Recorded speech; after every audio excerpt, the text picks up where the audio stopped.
အခုဗီဒီယိုမှာတော့ CSS နဲ့ HTML ရဲ့ element တက်တွေကိုဘယ်လို positioning လုပ်လို့ရလဲဆိုတာပြပေးပါမယ်။အဲ့ဒါအောင်မပြခင်ကျွန်တော် inline ဆိုတဲ့ display နဲ့ block ဆိုတဲ့ display အကြောင်းကိုကျွန်တော်ပြောပြခြင်းနဲ့အခုကျွန်တော်ရေးထားတဲ့ web page ကိုပဲချက်ကြည့်ကြည့်ရအောင်။အဲဒီလိုမျိုး header နဲ့ရေးထားတဲ့ဥစ္စာရေဆိုရင် width ကအပြည့်ယူထားတွေ့ပါလိမ့်မယ်။အဲ့လိုမျိုးကြည့်ဖို့အတွက်ဆိုရင်ဒီ arrow sign လေးကိုနှိပ်ပြီးတော့ကိုကြည့်ချင်တဲ့ element ကိုတင်ကြည့်လိုက်လို့ရှိရင်ရပါတယ်။ပြီးသွားလို့ရှိရင်ကျွန်တော်နည်းချုပ်လိုက်မယ်ဒီကောင်လေးကိုပြီးတော့အောက်က paragraph ဆိုလို့ရှိရင်ထောက်လိုက်လို့ရှိရင်သူက width ကိုအပြည့်ယူထားတွေ့တယ်ဒီအပေါ် emphasize ကြတော့အဲ့ဒါမဟုတ်ဘူး emphasize လုပ်တဲ့ဟာရဲ့ဥစ္စာကြတော့ width ကိုအပြည့်ယူမထားဘူးစာသားရှိတဲ့နေရာပဲယူထားတယ်ပြီးတော့ဒီအောက်က anchor tag တွေကိုကြည့်အောင် anchor tag ဆိုလဲထုံနေတူသွားပဲအောက်ထဲထပ်ဆင်းမယ်ကျွန်တော်တို့ဒီ list ကိုကြည့်အောင် list ဆိုလို့ရှိရင်လဲ width ကိုအပြည့်ယူထားတွေ့လိမ့်မယ်ဒါရုံကြည့်ကြည့်မယ် list item ဆိုလို့ရှိရင်လဲ width ကိုအပြည့်ယူထားတယ်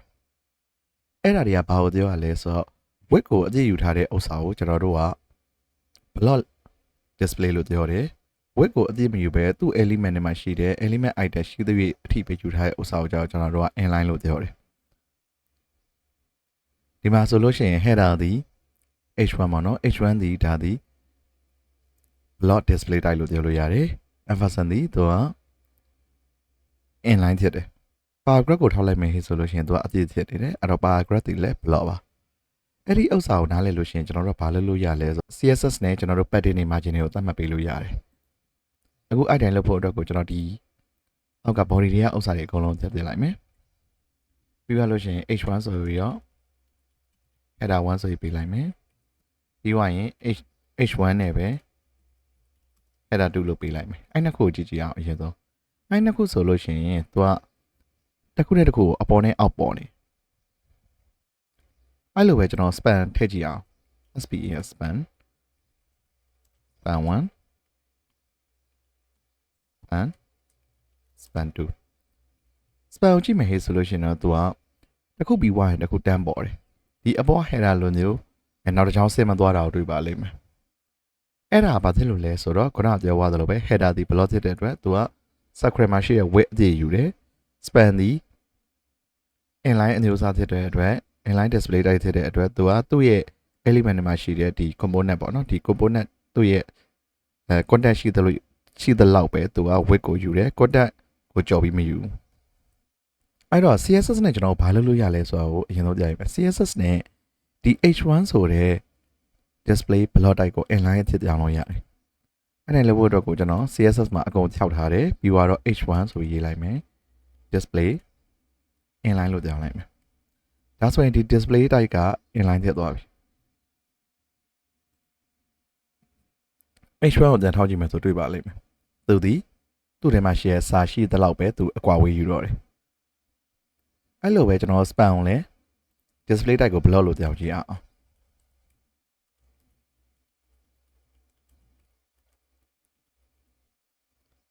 အဲ့ကြလို့ရှိရင် span ကိုတော့ထောက်ကြည့်မယ်ဆိုတော့ width ကိုအပြည့်ယူထားတွေ့ပါလိမ့်မယ်ဒါက CSS နဲ့ကျွန်တော်တို့ display ကို block နဲ့ inline ပြောင်းတဲ့ပုံစံပါအဲ့တိုင်း display ကို inline တို့ block ကိုပြောင်းလို့ရတော့ဘာဖြစ်လဲဆိုတော့ကျွန်တော်တို့အဲ့ဒီကောင်တွေနဲ့ပတ်သက်ပြီးတော့ positioning တွေလုပ်တဲ့အခါမှာအသုံးတည့်ပါတယ်ဥပမာတစ်ခုကျွန်တော်စပြပေးမယ်အခုကျွန်တော် division တစ်ခုစောက်လိုက်မယ်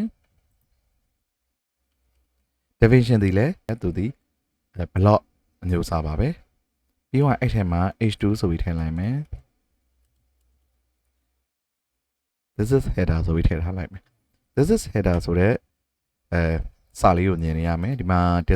division ထောက်လိုက်လို့ရှိရင် division ကလည်း full screen ယူထားရတယ် header ကိုထောက်လိုက်လို့ရှိရင်လည်း header ဒီ full screen ယူထားတာကိုမြင်ရပါလိမ့်မယ်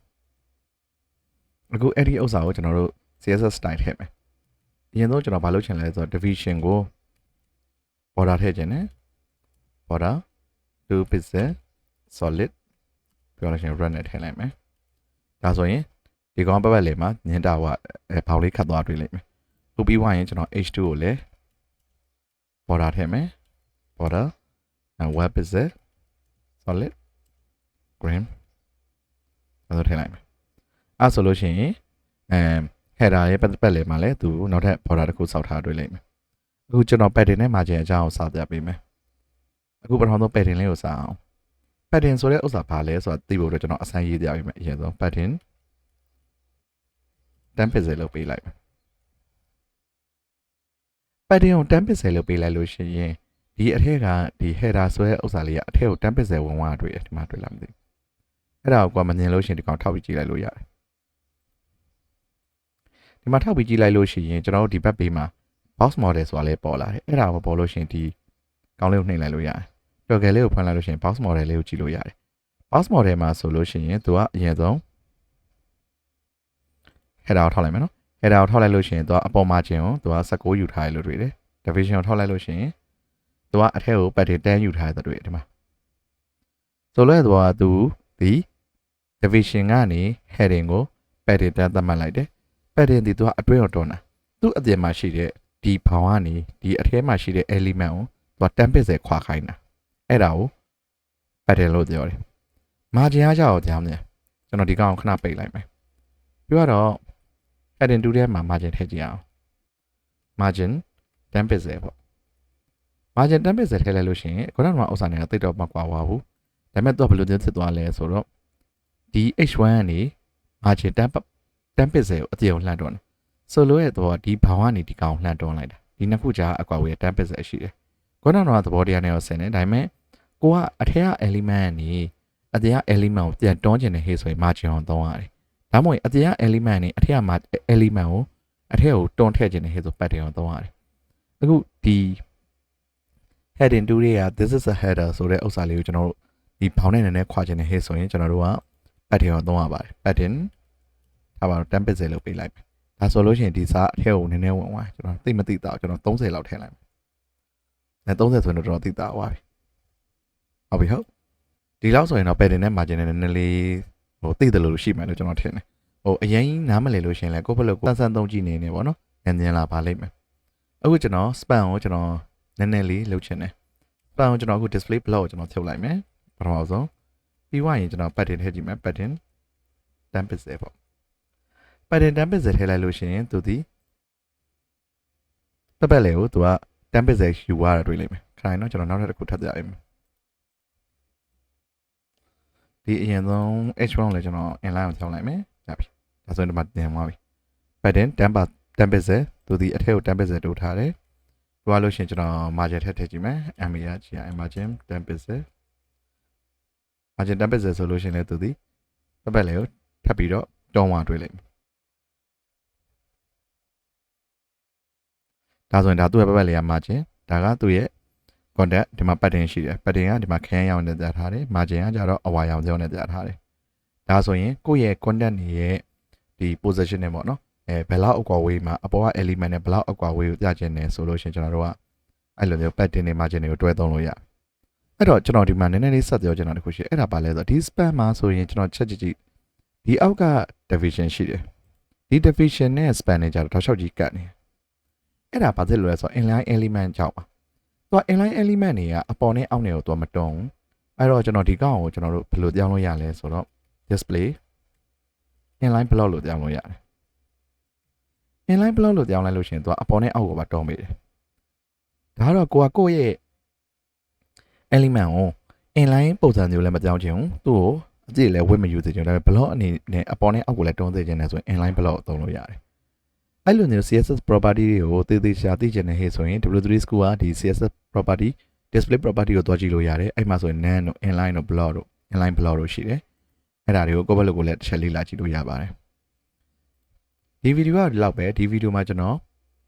inline ဆိုတဲ့ display နဲ့ block ဆိုတဲ့ display ကိုပြောသွားတယ်ပြီးတော့ inline block အကြောင်းပြောသွားတယ်ပြီးွားရင်ကျွန်တော် padding နဲ့ margin အကြောင်းပြောသွားတယ် padding ဆိုတဲ့ဥစ္စာကအတွင်းကနေအပြင်အောင်တွန်းတာဆိုတော့ဒီအထက်ကဒီအစိမ်းလိုင်းကနေအနီလိုင်းတွေကိုဘယ်လောက်ကွာဝေးမလဲသတ်မှတ်လို့ရှိရင်ကျွန်တော်တို့ဒီအစိမ်းလိုင်း element ကိုယူပြီးတော့ padding ကိုသတ်မှတ်ပေးလို့ရတယ်အကယ်၍အနီလိုင်းကနေအစိမ်းလိုင်းကိုဘယ်လောက်ကွာခြင်းလဲဆိုရင်အနီလိုင်းကိုယူပြီးတော့အနီလိုင်း element တက်မှာ margin ဆိုပြီးသတ်မှတ်လို့ရတယ်အကယ်၍ကိုဥစ္စာက inline ဆိုလို့ရှိရင်ဘယ်လောက်လုံးချင်းအပေါ်နဲ့အောက်ကို spacing မယူpadding တို့ margin တို့သတ်မှတ်လဲအလုံးမလောက်ဘူးအဲ့လိုမျိုးဆိုလို့ရှိရင် inline ဘယ်လောက်သုံးလို့ရတယ်ဒီလောက်ဆိုရင်တော့ရပါပြီဒီဗီဒီယိုကဒီလောက်ပဲနောက်ဗီဒီယိုကြရင်တော့ channel ရဲ့ CSS တွေကိုအတူတူဆက်ပါမယ်အားလုံးကိုကျေးဇူးတင်ပါတယ်